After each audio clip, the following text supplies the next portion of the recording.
Two procedures that I do a lot of are hip and knee replacement.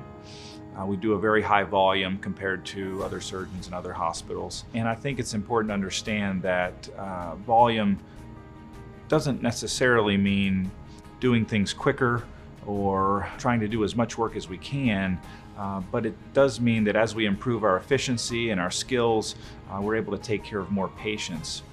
Having more surgery to do and doing more volume does have something to do with patient outcomes. The more we do, the more we are practiced at what we do, and the better our patient outcomes are. And that's been shown, I think, in my practice, and it's been shown in the literature. Higher volume joint replacement surgeons tend to have better outcomes. I think it's important to understand that when I do a high volume of a procedure, so does my entire team.